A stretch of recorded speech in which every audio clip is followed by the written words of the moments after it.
I had been married to Garrett as his second wife for 3 years, and in that time, I had perfected the art of being a ghost. His daughter, Lucy, whom his ex-wife had left behind, never called me by any name. Garrett refused to let any photos of me be displayed in the house.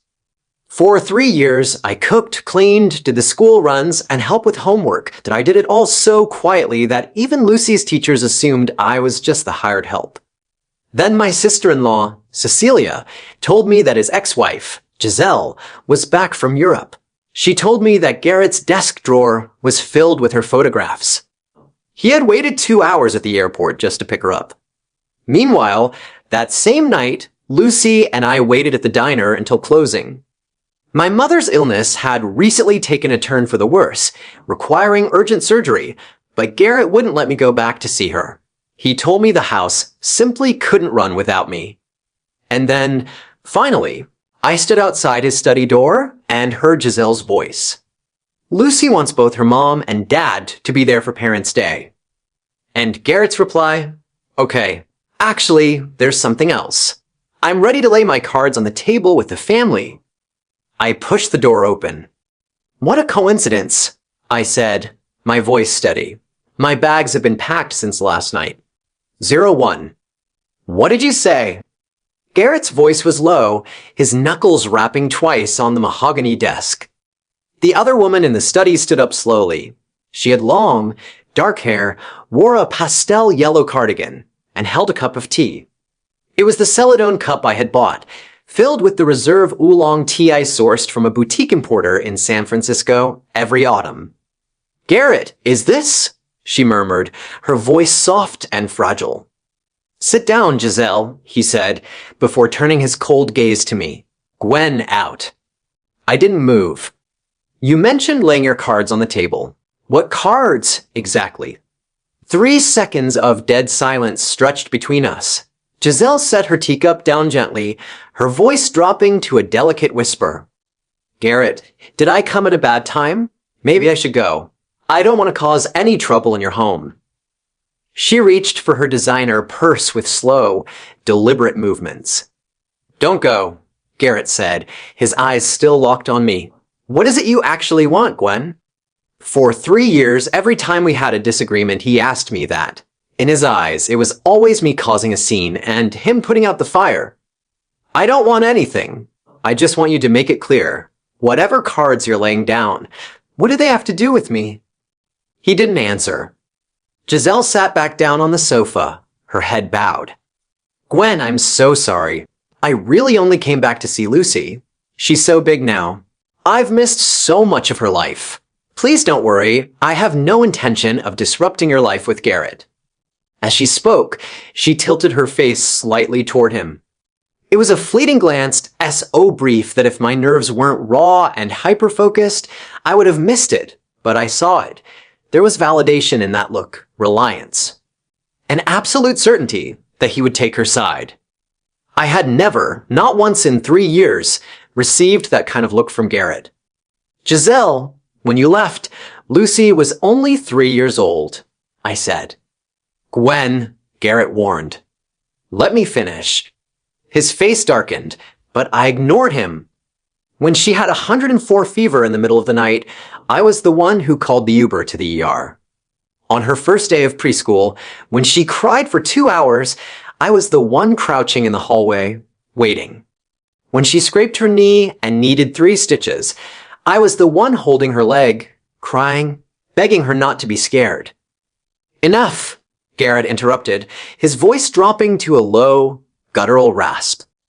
"I'm not finished." I looked him dead in the eye. 3 years, Garrett. What have you given me? You won't even let me put up a single photo of myself. I'm less than a housekeeper in this house. At least a housekeeper gets paid. Giselle's eyes welled with tears, her fingers twisting the strap of her bag. "I'm so sorry. Everything you're saying is my fault. When I chose to go abroad back then," her voice broke. In that split second, Garrett's gaze snapped away from me, softening instantly as it landed on her. Then he drove the final knife in. "Gwen, I appreciate everything you've done. I really do. But Lucy needs her real mother. and that is something no one else can ever replace. The tips of my fingers went entirely numb. I had done everything a mother was supposed to do, but I was irreplaceable only as a utility and entirely disposable as a person. Gwen. I'm going to my mother's place tomorrow. Her surgery can't be delayed any longer. He frowned, but Lucy has her school play next week. She has her real mother now. You just said so. He froze, not out of heartbreak, but out of sheer shock that I was talking back. As I walked toward the door, Giselle's voice drifted from behind me, sweet as honey and sharp as ice. Gwen, thank you for these past few years. Once everything is settled, we'll make sure you're taken care of. I didn't look back. My phone buzzed in my pocket. It was a call from my mother. Gwen, sweetie, the surgery got moved to tomorrow. If you're too busy with the house, you don't have to come. Mom, I said, my voice shaking but firm. I'm coming home tomorrow. No one is stopping me. 02. Write this down before you leave. The next morning, Garrett placed a sheet of paper on the kitchen island, a pen beside it. I picked it up. In his neat block handwriting, he had listed several bullet points. 1. Lucy's daily schedule. 2. Dietary restrictions. 3. School pickup route. 4. Tutor contact info. 5. Common medications. 5 points. Structured, numbered, sterile. I looked up. What is this? Aren't you going to your mother's? Someone needs to take care of Lucy. Write these down clearly so I can give them to Giselle when she gets here. He didn't even say please. My eyes locked onto the words dietary restrictions. For 3 years, these details had been etched into my brain more clearly than his own birthday. And now, he wanted me to handwrite an instruction manual for my own replacement. You want me to write my own user manual? Don't be dramatic, Gwen. I just want to make sure Giselle has all the facts. The doorbell rang. He went to answer it, and Giselle stood on the threshold.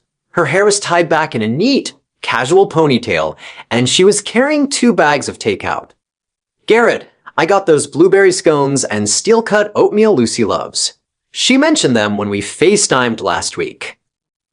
She walked in with a bright smile, pausing as she passed me. Morning, Gwen. I said nothing. Just then, Lucy ran out of her bedroom. She stopped when she saw Giselle, her eyes widening. And then, Mommy. It was bright, clear, and without a second of hesitation.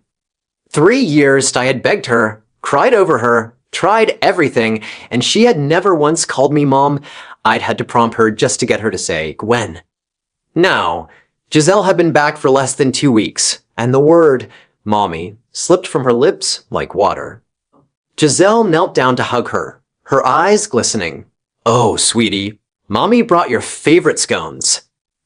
Garrett stood nearby, the faintest, softest smile playing on his lips. It was an expression I had never seen on him in 3 years. I turned away, took the paper to the far corner of the kitchen, and began to write. Mango allergy, severe, can cause anaphylaxis and airway swelling. Milk must be warm. Cold milk upsets her stomach. Keep an albuterol inhaler in the left pocket of her backpack. Her asthma flares up when the seasons change. By the 3rd line, my hand was trembling. By the 5th, a text from my sister-in-law, Cecilia, lit up my screen. Gwen, we have a major problem. I just walked past Garrett's home office and saw a document on his desk from his estate lawyer. It lists all your joint properties and bank accounts. I stared at the screen. What do you mean? I snapped a quick photo. Look. This isn't normal financial planning. It looks exactly like a divorce asset division draft. The phone nearly slipped from my fingers. From the living room, Lucy's laughter drifted over, paired with Giselle's gentle cooing. Slow down, baby. Don't burn your tongue. Garrett walked over, noticing my pen had stopped. He frowned. Done. Almost. Hurry up. Before you go, there's one more thing. Lucy's tutoring fees are due for this term. Send the portal login and password to Giselle. I put the pen down.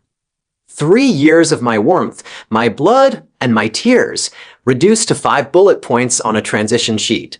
And now, even the passwords to her life had to be handed over. Is there anything else you want to hand over? My passwords? My keys?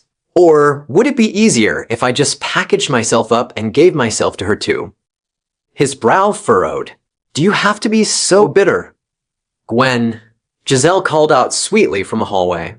Your mother's surgery is the priority. Don't worry about the rest of this until you're back. By the way, where do you keep Lucy's study guides? I looked around but couldn't find them. She was already digging through my drawers. She'd been here 2 weeks, and she was already going through my things. I stood up and slid the half-written paper across the counter to Garrett. Write the rest yourself. You're her father. You should know. He looked down at the paper, silent. I went to the master bedroom to grab my suitcase. He followed, blocking the doorway. Gwen, I'm going to say this one last time. Let Cecilia handle your mother's hospital stay.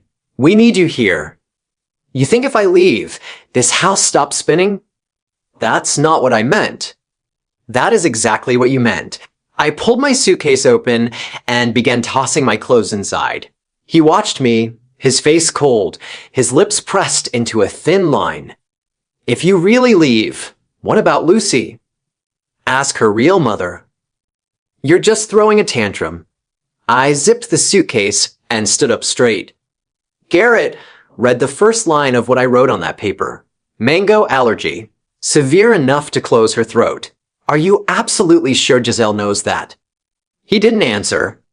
As I dragged my suitcase out of the room, Lucy was stuffing the last bite of her scone into her mouth, her cheeks puffed out. She glanced at me, then turned right back to Giselle. Mommy, will you walk me to school today? Of course, sweetie. Mommy's taking you. In that moment, I finally understood what Garrett had meant. Lucy needs her real mother. He was right. This house had never needed me. It only needed my labor. Cecilia's text was still glowing on my screen. Asset division. Divorce draft. He was already preparing the divorce, and he hadn't even had the decency to tell me. The cards he wanted to lay on the table. It turned out that from the very beginning, the card being discarded was me. 03. Gwen, where are you? Check your phone right now. Cecilia sent 3 voice memos back to back, her tone escalating with panic. I was sitting in the sterile corridor of the hospital, waiting for my mother to be wheeled into the operating room. The nurse had just handed me the consent forms, and my hand was still shaking. I tapped open WeChat.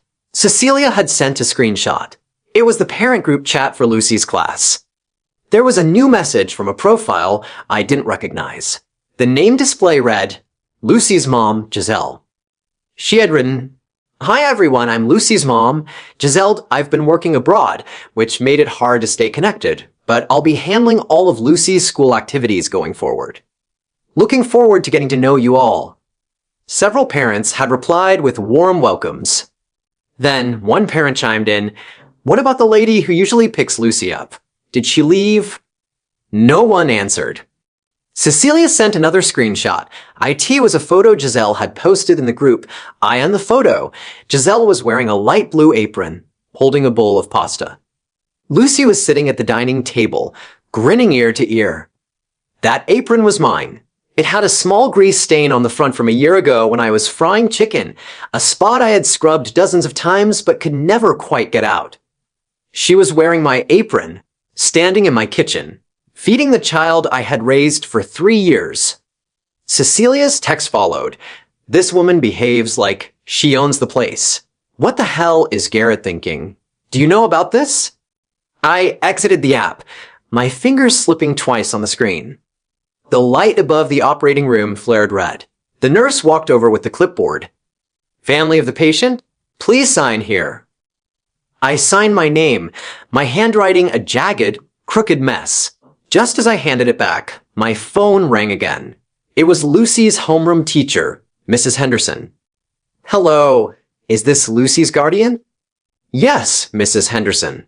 It's Gwen. Oh, Gwen. Hello. A woman came to pick up Lucy today, claiming to be her mother. We verified her identity, and she is indeed the biological mother. But our system has had you listed as the primary guardian. Do we need to update our records? My throat felt incredibly dry. You see, school policy dictates that any change in emergency contacts or pickup authorization requires the legal guardian's signature. I am not her legal guardian, I said. The moment the words left my mouth, the sheer absurdity of it washed over me. For 3 years, I had attended every parent-teacher conference. I had signed every report card. Every emergency call had gone to my phone, but I wasn't her legal guardian. I was just Garrett's current wife. The stepmother. A title that had never even been formally recognized. Mrs. Henderson was quiet for a long moment. I see. In that case, I'll need to contact Lucy's father to confirm. Please do.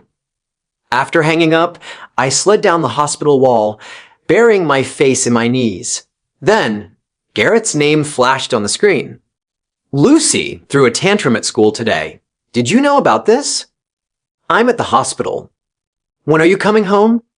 My mother is on the operating table, Garrett. A beat of silence. Giselle said Lucy refused to eat lunch today. She kept asking where you went. Call her and calm her down. I gripped the phone so hard my fingernails bit into my palm. She has her real mother now, doesn't she? Let Giselle calm her down. Why are you acting like this? I'm talking about the kid. And I'm talking about my mother. She is in surgery right now, and I am waiting outside. Can you, for once in your life, ask me how my mother is doing? The line went silent for 5 excruciating seconds. Then he said, just come back as soon as you're done. He hung up. He didn't even have the decency to offer a hollow, hope the surgery goes well. I rested the phone on my knees, watching the screen slowly fade to black. Eventually, the operating room doors swung open. When my mother was rolled out, her face was deathly pale, the anesthesia still wearing off. I walked alongside the gurney. She squinted, her eyes finding mine through the haze. Her first words were a raspy whisper. Gwen, why have you gotten so thin? Are they not feeding you? I forced a smile and squeezed her hand. She closed her eyes again, murmuring, don't go back there. I said nothing. A moment later, her voice dropped even lower. That house doesn't need a wife. They want a servant they don't have to pay. Come home, baby. Mama will take care of you.